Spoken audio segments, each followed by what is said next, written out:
Sometimes faith feels like jumping off a cliff without a parachute or safety net or any sort of future plans. Welcome back to What Will Renee Say Today? Your dose of petro, pearls, prayers, and perspective from the Southern mama who's making her way through the oil and gas industry. Today we're talking about trusting God when there is no plan B in sight, trusting God when there is no guarantees of what tomorrow will bring. But isn't that what every day is about, no matter what stage of life you're in? In the oil and gas industry, the economics is cyclical, depending on supply and demand, Middle Eastern production levels, and which role politics is playing in the game this year.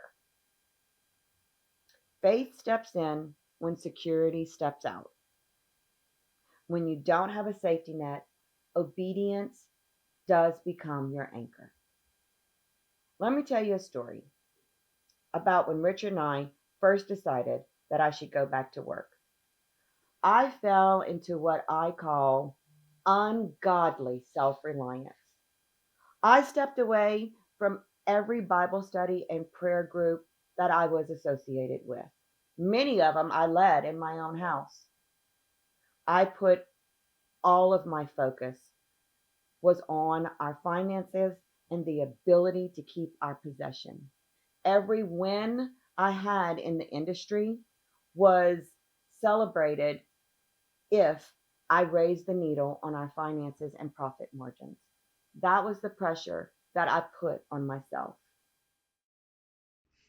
The rumor roundup. People were saying that I was neglecting my family and that I was just doing all of that traveling so that I could go out and have dinner and drinks and go to all the special events. That's not true at all. I had to get as much exposure as I could, and I needed to be seen so that I can build relationships with all of these drilling engineers across all the different basins so that they would use Helmer directional drilling. I had to get to know them and their families and the activities that their families went to and the events that they went to. It was very much a struggle. I did not want to be away from home, but it was the nature of the beast. And again, my identity was part of my house. The pearl of wisdom for today's episode. If God is your safety net, you're never actually falling or failing. God had kept guiding me and showing me that He wanted us to downsize. But my house was so much a part of my life. Finally, I threw up my hands and said, okay, we're going to sell everything. I surrender. This is why I can't keep doing this to myself. I am beating myself up. I'm actually falling into some health problems.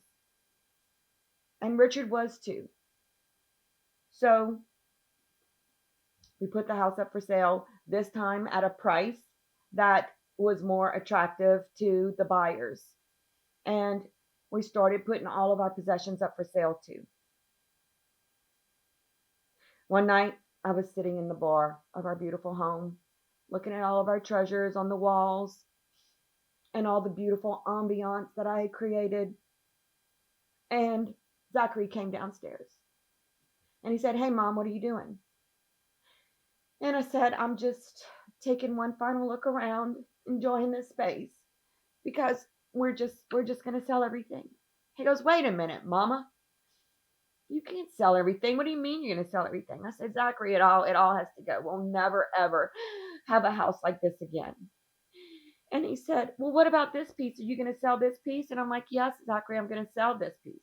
He said, "Mama, you can't sell this piece. I love this piece. Plus, this is the piece that you and Daddy hid all the alcohol in. But John Henry and I, we knew where the key was. So when y'all were gone, we would open it up and crack some of the bottles open." I'm like, "Okay, Zachary, that's just great." And then he hollered up at John Henry. John Henry came down. He goes, "John Henry, Mama said she's just going to sell everything." John Henry said, "Mom, you can't sell everything. Like, are you going to sell this bench right here? Isn't the picture in your bedroom of you in your wedding dress sitting on this bench? I said, as a matter of fact, it is, John Henry. He said, you can't sell this bench. What if my bride wants to take a picture on this bench in her wedding dress like you did? Are you really thinking about that? He was like, well, yeah, Mom. He said, and come over here into the library. What about this table? Didn't this table belong to Uncle Robert? Isn't it like an antique card playing table? I said, as a matter of fact, it is. And yes, it does come from Uncle Robert. He said, well, Mom, I might want that for my house one day. You can't sell this. And the boys took me from room to room, showing me every piece of furniture and artwork and lamp that was special to them and the memories that they had of all the Christmases and Thanksgiving and Easter celebrations and baking of cookies and dyeing Easter eggs and having engagement parties most recently for their friends. Had I not been brought into the financial challenges that we had been brought into, to where we had to let everything go, I would have never taken this trip down memory lane with my boys. And it is one of the most precious times and precious memories that I'll ever have with them. The Resilience Report. Blind faith. You are never falling or failing if God is your safety net. To continue the story, we moved into a little rent house, and I was still selling some of the items that we had left over. Much of them were in boxes under the carport. And also at this time, I had no plans for the future. I had no goals for myself, which was a very, very uncomfortable situation for me. I was in prayer time earlier that morning, and I was just lost. I was in a desert, and I was just like, God, I need a sign. I need a sign that you hear me. I need a sign that there's a future for me. Could you please just give me a sign? Well, that afternoon, I got a call from a gentleman that said he wanted to buy our stainless steel pots.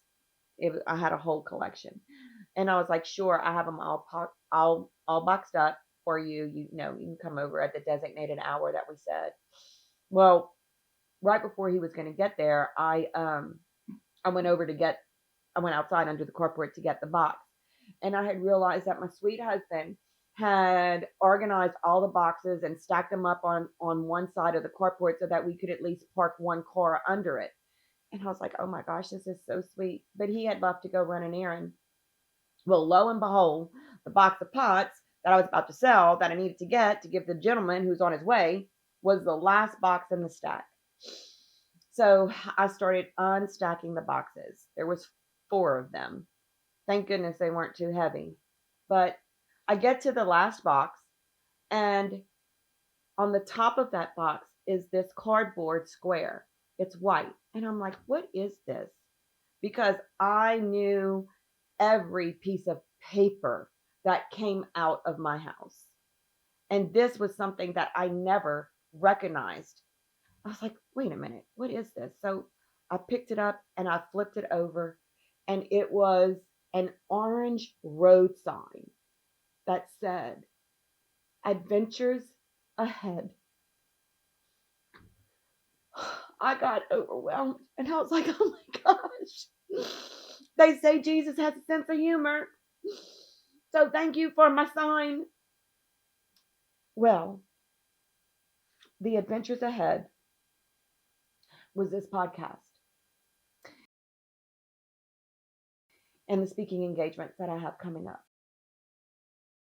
What did Renee say today? She said, faith requires trust and true love for Jesus. Faith leads you to understanding that God knows what is best for you. Yesterday is in the past, and we can't change it. Tomorrow has not shown itself yet. Today is called the present because today is your gift from God. So, as always, everyone, ladies and gentlemen, cheers. And let's always keep rooting for each other.